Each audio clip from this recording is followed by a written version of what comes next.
Welcome to Uruk's Hollow! Hello everyone, this is Uruk's Hollow again with all the latest Shadow of War news. E3 just ended and we got a lot of new information, from story details to lots of gameplay, and I got it all right here for you. Before we begin, here is a spoiler warning. Continue watching if you don't mind that.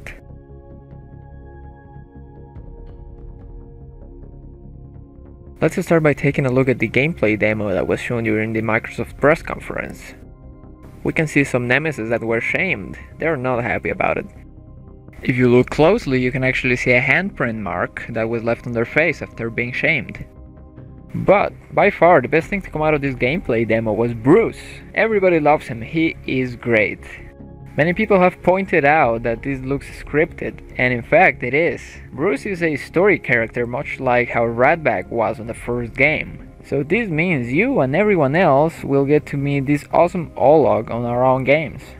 It is also confirmed that there will be other nemesis that will be there for everyone. I imagine the two-headed Olog that we saw during the siege is one of these, mainly because his dialogue has to fit with what Bruce has to say afterwards. Bruce's role from a gameplay perspective is to teach players how dominating and sieges work, but he will be released into the Nemesis system after all the tutorials are done, and he will be part of the open world just like any other Nemesis. This means he could die, or he could even turn on you eventually. Will do. Oh, just make sure you let me pop his heads off, won't ya? A few new things we got to see during this demo include the option to mount a stunned Olog. This is actually something we had seen a few months back during one of Monolith's streams.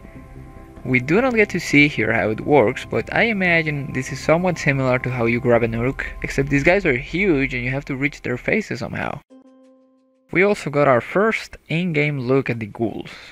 If you were not aware that these creatures were returning, now you are. There is also this Uruk here that took a serious beating apparently. You can see all the metal patches all over him, and notice how his left leg and arm have been reattached. They seem to be rotting or something, I have no idea how they still work. We also get to see the Machine Tribe weapon, a chain that pulls you to them and then you get slammed onto the floor. If you didn't know, there are special weapons associated with different tribes. So for example, Bruce, who is a warmonger, has a pair of special gauntlets that can lock your sword in place. Some of you were also wondering what Flog, rest in pieces, was carrying. These are the special Marauder tribe weapons, a pair of rapid-firing crossbows. As for the other tribe weapons that we haven't seen much about, include the Feral Tribe claw gauntlets, the Dark Tribe dual daggers, the Mystic Tribe gets a special blade, and lastly, the Terror Tribe also gets another chain, but different from the machine version. Moving on to the next big source of information, we got a cutscene reveal for the Blade of Galadriel. Her actual name is Eltariel, and she is an assassin who wields the Light of Galadriel, a powerful magic gauntlet, and not a ring of power as many believe. This cutscene also takes place after the Witch King defeats the Gondorians of Minas Ithil and takes over the city. Eltariel actually killed Talion at the end of the battle, possibly while he was on his knees, vulnerable, and then brought his corpse to Celebrimbor's barrows. In this cutscene, they talk about the new ring. Eltariel and Talion embark on a mission to retake it from the Lady of Spiders before the Nazgul get to it. This is likely what leads to that cutscene we saw during the story trailer in which the Nazgul are fighting the Great Spider. It was also later revealed that Eltariel, as well as many other characters from the game, will have their own side quests, separate from the main story. We also got this cutscene thanks to IGN, in which we see Talion encountering Karnan. This character is said to be a guardian of nature, upset at Talion and Celebrimbor for awakening the Balrog when they created the new ring. According to a Games Radar article on this quest, Talia must walk through a forest while some seriously creepy stuff starts happening. Eventually, Talia must face several kinds of creatures spawned by Karnan, all of them looking like they are encased in wood. But no, for you die, not lifeless, but deathless. A flesh haunted thing. Talia, we cannot defeat her. What would you suggest I do? Throw down your sword and kneel. I will not kneel to this thing.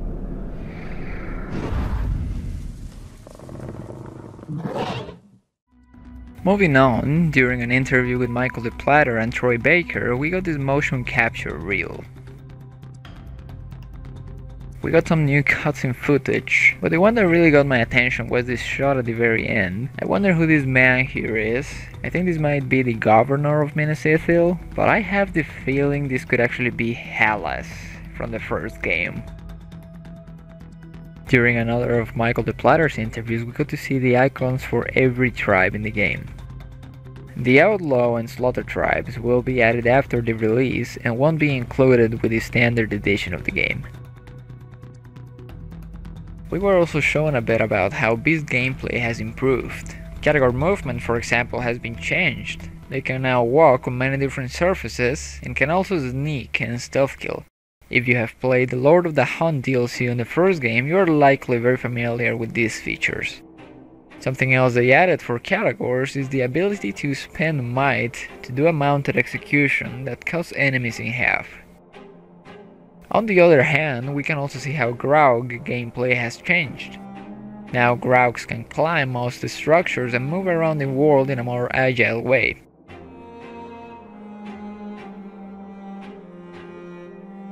Graugid has been reworked and now you need might for it.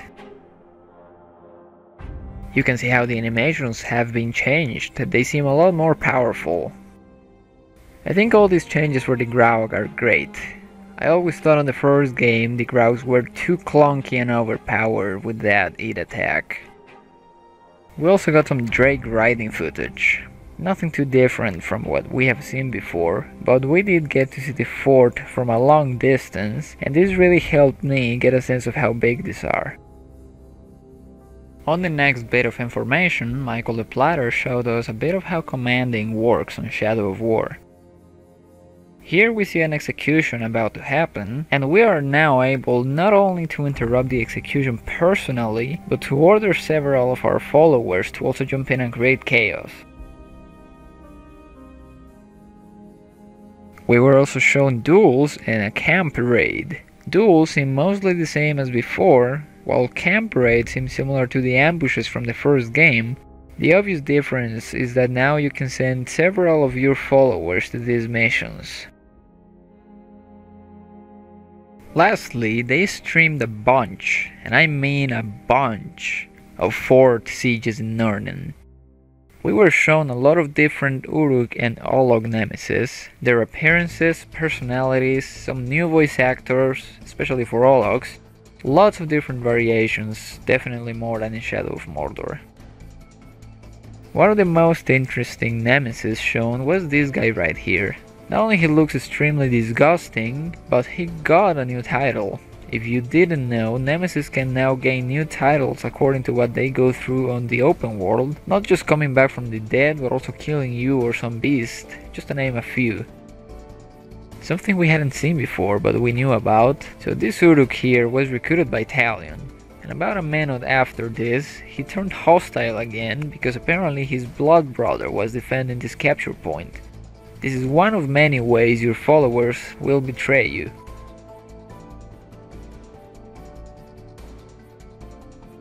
We also got to see an overlord mistaking one of his war chiefs for a spy. This was one of the best moments during the stream, check it out. You seem curious about me, maybe even obsessed. Sending this glob just to spy on me? I'd be flattered if the whole affair was so clumsy. We were also shown some new fort upgrades, including stone walls, iron gate, poison spouts, and fire spout. A couple more things worth mentioning. Some of these overlord fights we see here had new stuff that we hadn't seen before. For example, this overlord put a bunch of mines in his throne room. We also got to see poison and curse element damage venting through the grates on the floor. For the first time, we got to see some hammer range gameplay. This replaces the bow if you equip it, and works as some sort of grenade that you can charge. Another ability shown during these streams is another Shadow Strike extension. You can now use this ability to strike down onto the floor to create a shockwave.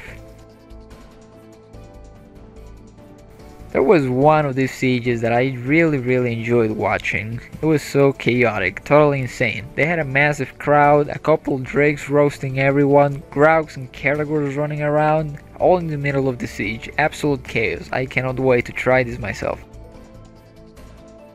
So anyway, this is it for DC3's recap. Let me know in the comments what you think of Shadow of War so far. Are you excited for it? Have you pre-ordered? Let me know. And with all that aside, thank you for watching as always. I'll see you on the next time.